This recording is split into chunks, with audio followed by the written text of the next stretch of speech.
Bill O'Brien brings in two transfer running backs this offseason. Both of them have the chance to be starters. Who's going to be the most electric of their backs and who's going to be their go-to? I'm going to describe all of that on today's show.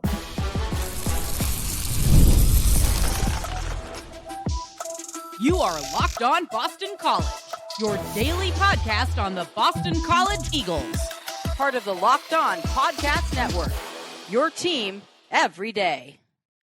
Hello, everyone, and welcome. This is Locked On Boston College, your team every day. I'm your host, AJ Black of Eagle Insider, part of the 247 Network. I've been covering Boston College for over a decade. If you're looking for Boston College news, analysis, and details on your Eagles, you are in the right spot. Locked On BC is a free daily Boston College podcast available on YouTube or wherever you get your podcasts. On today's show, we're going to get into what's going on with women's basketball. Is this a coaching problem or a bigger issue? And how that links into the other basketball team. We're going to also talk about, we're going to continue on our freshman discussion topic by talking about Dom Funke. And let's get into the running backs. We'll get into that in just a moment. But today's episode is brought to you by Mazda. We put that same drive into every detail, wins to find the moment, putting in the work that defines you. Stay tuned for highlights in this week's Moving the Game Forward. There's more to Mazda because there's more to you. All right. This offseason, BC had to reload at running back because they're two star running backs or running backs that they leaned on heaviest. They leaned on them heavily. That's the word I was looking for. Hey, I've been shoveling 3 feet of snow all day. Give me a break. But Turbo Richard's gone. He entered the portal as at Indiana, and Jordan McDonald, he graduated. So Bill O'Brien had to really reboot the whole position in the portal. And you go into it, you grab two players. The first name you look at is Evan Dickens, the transfer from Liberty, who was originally from Georgia Tech. This is a kid that knew Kenyatta Watson and had an explosion during November last year where he ran for 900 yards in that month alone and 1,300 yards completely for Liberty that last season. And you see that in the touchdown totals, like he had 16 or 13. And you're like, okay, there's your star right there. But I want to preface this by saying, yeah, he definitely could do that. But you look at the teams he played in November. It was like FIU, and there was a bunch of other Conference USA teams that weren't that great. Maybe you look at Nolan Ray. And when you look at Nolan Ray, if you're just a stat follower, you're going, he only ran for 400 yards, AJ. Why is he going to be the star running back on this team? Why is he going to be their go-to? I argue this. Mitch was on our show earlier this week, and he's got me convinced. Nolan Ray plays in the Big Ten, right? He plays for Maryland. He played for Maryland. He had a couple years there. He was on their freshman. He was on the Doak Walker watch list. So obviously Maryland thought the world of him at the beginning of the year. Usually I believe it's the SIDs that nominate them, and they were looking at him to be their running back. Last year didn't work that well for him, but as Mitch said on the show last week, there's a lot to like about Nolan Ray. First of all, he played for Maryland. So he played the likes of Penn State, Ohio State, Michigan, all those good Big Ten schools. And so he got to, lick his wounds and really battle against some really good defenses. And he did that behind an offensive line at Maryland that was terrible. They were absolutely god-awful. They were bad. And so the numbers don't indicate the talent that could be behind what he could do. And I'd argue he's kind of the opposite coin of what Evan Dickens is. Evan Dickens, you're looking at these like video game numbers, you're going, wow, they got something here. But again, he's doing this against bad defenses at the very lowest level of FBS football. Could he turn that on for Boston College? Absolutely. Honestly, the point of this segment isn't to pick one or the other or to promote one or the other. I'm just saying this could be a tighter battle than I think some folks are giving them credit for. I think a lot of folks are just seeing Evan Dickens as this guy that they're going to have that right off the bat's going to become, the heir apparent to Turbo Richard. And that could very well happen. We'll have to wait to see how he adjusts and how he works in BC's scheme. He very well could do that. But don't sleep on Nolan Ray. Because if Nolan Ray gets the blocking and plays the way that he started to show that he could for Maryland, he could be a very good running back. And I really think he might be a guy by the end of this year. I at first, before I talked to Mitch and he had done this film study, I thought, looking at his numbers and everything, I was like, oh, this is just going to be Jordan McDonald again. He's better than Jordan McDonald. Jordan McDonald was fine. There's nothing wrong with Jordan McDonald, but he's kind of that like Kai Robichaux big back, Jordan McDonald and Kai, where they were solid, but nothing flashy. And they'd have those big moments every now and then. And man, Jordan McDonald worked his tail off at BC. You can't take that away from him. But I think Nolan Ray's ceiling is much higher. I think there's a much higher ceiling there. And if they can tap into that, if Mike Hart, the new running backs coach, can really help him elevate his game and really take it to that next level, Nolan Ray could be the running back and an offensive player that we're not talking about now. But we're going to be talking about in October and in November, because he's opening eyes and he's really showcasing this is RB1 right here. This is your top running back. So there's a chance that could happen.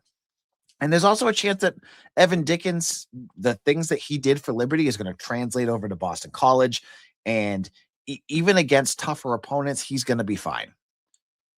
And there's also the possibility that both will be good.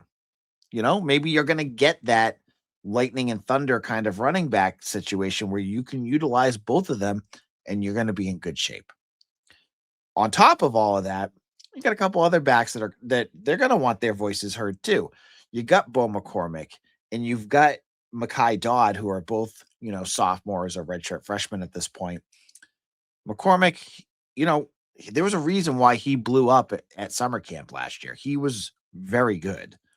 But he was a freshman, but he is the all-time leading rusher in Massachusetts school history, the state of Massachusetts high school history, for a reason. So I could see, Bo McCormick finding a way to get out there. It's an interesting room. And Dodd, I honestly don't know what to expect from Dodd.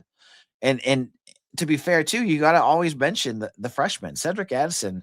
He had a lot of P4 offers out there and took some official visits to other schools. There's a reason for that.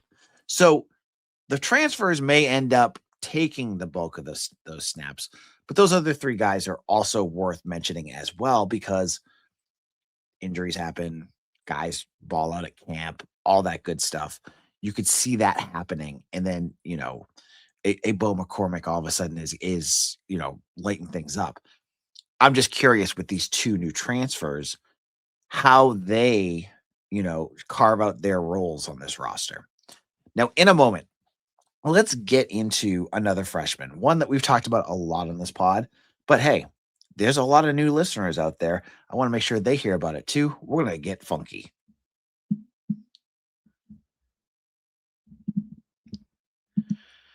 This is Mazda's moving the game forward for those who show there's more to the score than what's on screen.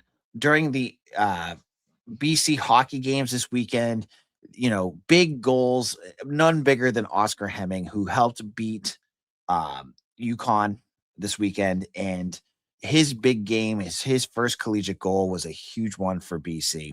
And it was it was him that took that bar and raised him. It's that extra work off the ice, dialing in every detail, giving it that extra fire, that grit, and I never quit.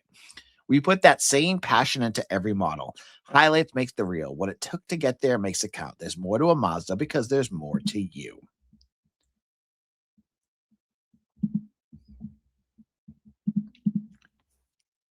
Locked on BC, AJ Black here, and I want to tell you about First Cup with AJ. It's a special edition of our show that's available only to Everyday Club All Access tier.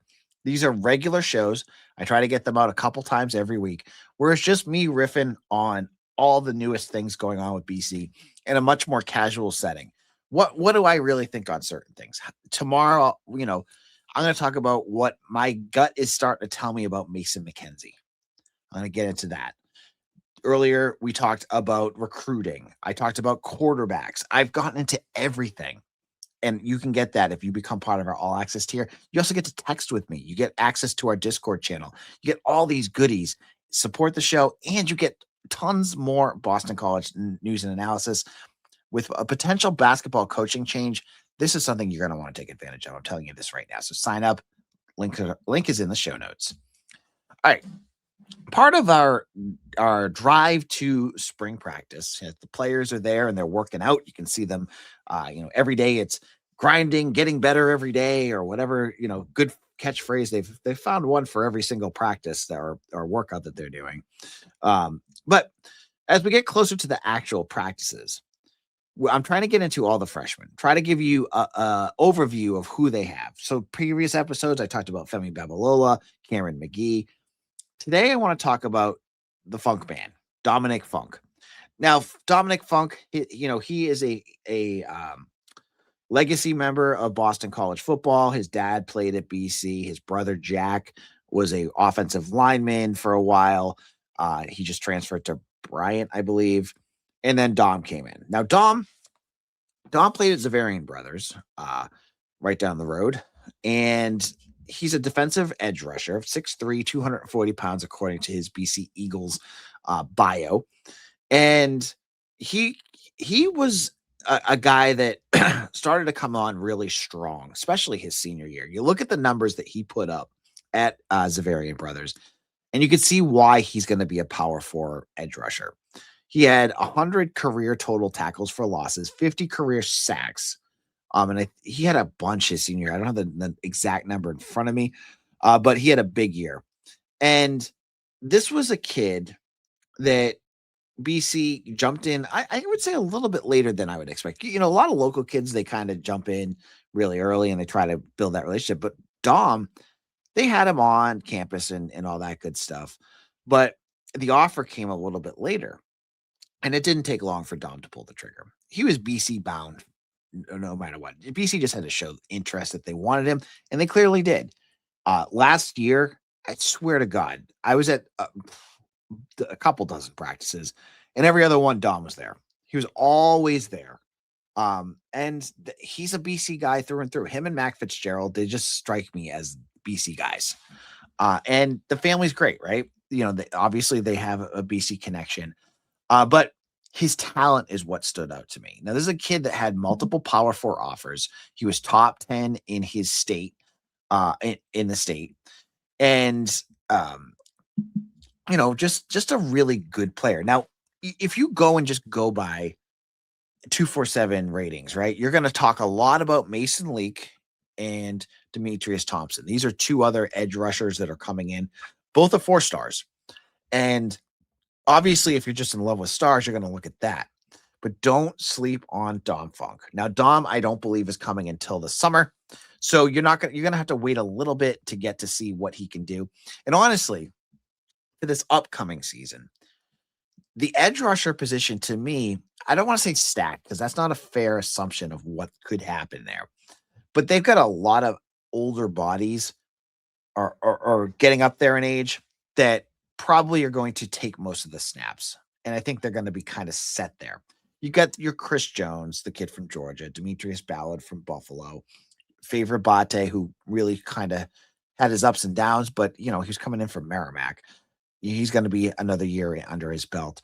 Ela Boykin, who started off real slow, but then started to really show some flash near the end of the year. He's coming back. You have Anya Nuisi, who basically redshirted. He redshirted last year. Played like 3 games. I don't know what to expect from him, but he's on another long body. You got all these guys and even some more like unproven talent. Guys like Israel Oladipopu, Jason Flint, players that you haven't really seen yet that just have an extra. I mean, even Bryce Lewis. Bryce Lewis is 6'5", so he's got the size. And so to Dom, he's coming in over the summer. So the odds are stacked against him. And edge rushers, younger edge rushers, just historically over the last couple of years are not a position that they rush younger kids out there. So he may come out. You may see him play a little bit this year. He'll probably be able to. I think it's now half the season now. Kids can play and still hold on to their red shirt. You might see him out there on a few games if there's a blowout or, the main game if BC can actually jump out to a big lead. You'll see him out there. But I expect him to probably redshirt this year. And then what could he develop into? Size-wise, I look at someone like Kevin Kavalik, who worked with Ben Albert, the new defensive line coach, as someone maybe that might be like closer to a comp of what Dom could become. Now, Kevin was a little bigger. He was about 260 pounds, but around the same height. And there's nothing wrong with what Kavalik became. He had a couple sacks. He finished with 33 tackles for a loss, which was tied for 6th all time for BC. Like something like that. I could see Dom turning into something like that. Like, is he going to be the most explosive edge rusher BC's ever had? No, but could he grow into a very solid defensive edge? Absolutely. And one that's going to be fun to watch? Yeah, I could see that. And so Dom Funk is one name that we're going to look into. There's a bunch of other names that I want to talk to you guys about so you know who they are. And Dom Funk, obviously the last name is always great. And I can make a million stupid Funk jokes. I'm going to try to prevent that because I'm sure the Funks listen to this and I don't want to get them upset. And I don't hit the low-hanging fruit all the time. But it's really cool that he's coming. And he's a great kid. I've talked to him a few times. And I think you're going to really enjoy watching him play for BC. Now, in our final segment, what is going on with women's basketball? And is it a coaching change there too? Or does BC again need to figure some other bigger problems out? We'll get into that in just a moment.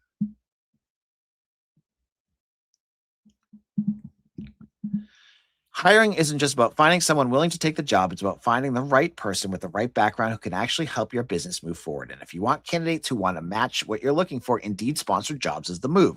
Because instead of hoping the right person stumbles across your post, Indeed helps you match with quality candidates by boosting your job listing to the people who fit your specific criteria, like skills, certifications, and location.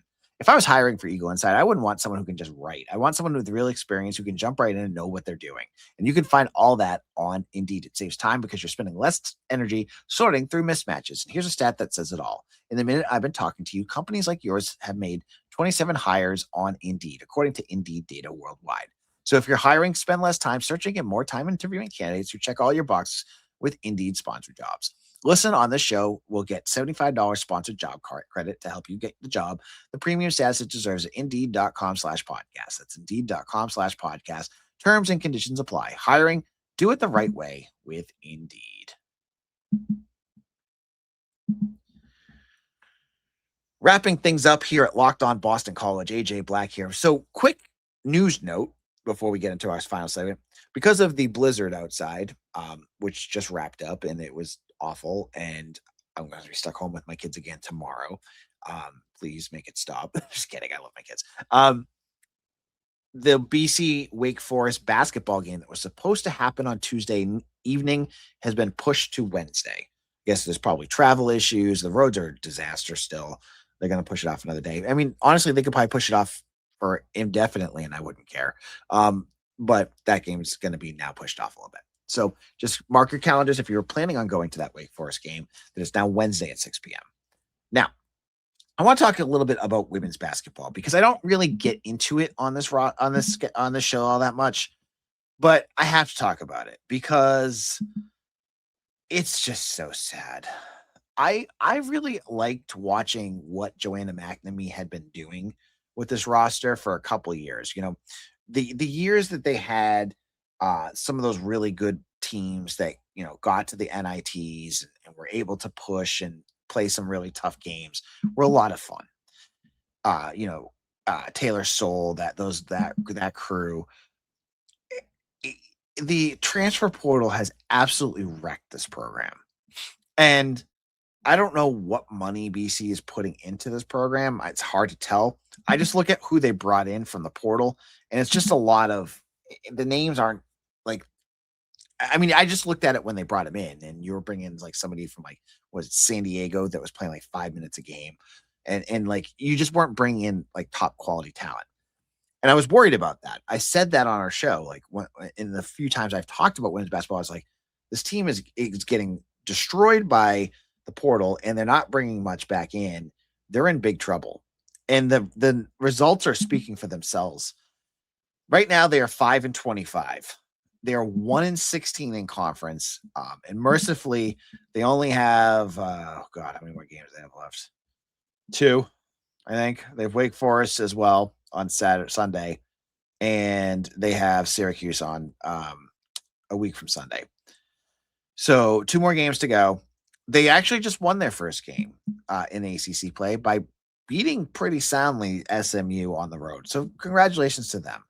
Now, the part that hurt that I was like, oh, don't say that, was a quote from Joanna McNamee.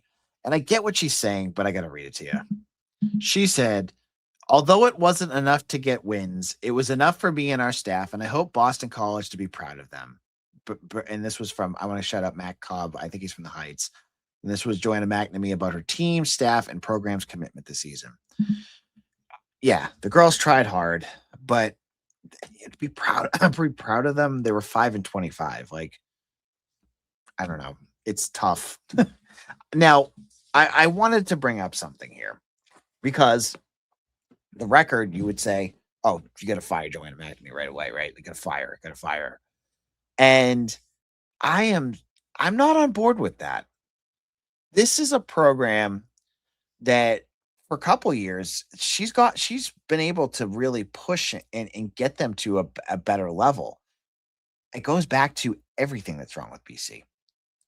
It's the institutional support. How many years, and I mentioned at the top of this segment, has McNamee brought in good, solid recruits? They play well for a year or two, and then they're gone. It happens every year. She can't keep anybody here, and I don't think it's her fault. I'm sure that other schools have more NIL for women's basketball because they treat it at a different level. Like, we joke about what Conti Forum looks like for men, but look at some other schools. If you don't even pay attention to women's basketball, watch some other schools and see how much support they get. It's sad. Again, if they started winning, women's basketball is one of those things, it would catch on. Women's sports in general is when it's played well, catch a lot of attention. Look at what happened with the women's hockey team, Team USA hockey team. It was very well received. There's no reason why BC women's basketball can't be like that here too. And they're not going to go away. You're not going to cut the program. That's silly. You're in the ACC. Every flagship school has a women's and men's basketball team. They're not going to cut that. You need to support it. You need to give them more than what you're giving them now so that they can, like, McNamee can go out. She can recruit. It's very, very clear that she's a good recruiter. It's that I feel like once they're here, she's stuck with one arm tied behind her back because other programs have money to go poach all these players and then they're gone. And I do not buy that this is like, oh, people don't like her or that she's not a good coach or anything like that. Watch the players that leave after they graduate. Who do they come back and visit every single time? Joanna McNamee. They visit Taylor Soule. I mentioned her. She's there right, at practice after she graduated from Virginia Tech. It happens. Okay. So to me, this is like a striking, just like many other example of BC not doing what they're supposed to be doing as an ACC program. You know what you need to do. It isn't a huge, like, it isn't you're going to, no matter what BC does, there's going to be players that are just going to leave. It happens in every sport. We just saw it with Turbo and Omar Thornton and Reed, right? It happens. But to the level that Joanna McNamee's teams have been gutted by the portal, it's like she's starting a whole new roster every year, and except that she doesn't have the money to go out and get anybody. That's not her fault. Who are you going to bring in that's going to do anything with that? You got to change. BC itself has to change. BC, the top down, needs to figure this stuff out and treat this like a big time program. I brought this up because it goes into everything I have been pouncing on all week about basketball. That yes, I'm not the biggest Earl Grant fan. I don't think he's the greatest in-game coach, but there's also bigger issues here that are going to A, prevent BC from getting very far, and B, prevent you from bringing in a coach that you want to unless you change. And that is institutional support. You have Alumni Stadium, you have Conti Forum. Fill it up. It'll get you the money that you're spending. You got to spend money to make money. This isn't like advanced economics. It's not a hard thing to think of. I'm not expecting BC in all these sports to become, a high roller. That's never going to happen ever. But they can compete with like schools and make runs that they were doing pre-NIL. It can happen again.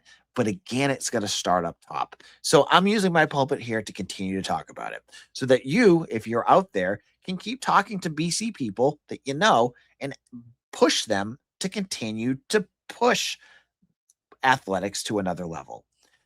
You can't just be complacent. You can't just be happy that they're doing great community service work or they're getting good grades or whatever that is. That's all nice and dandy.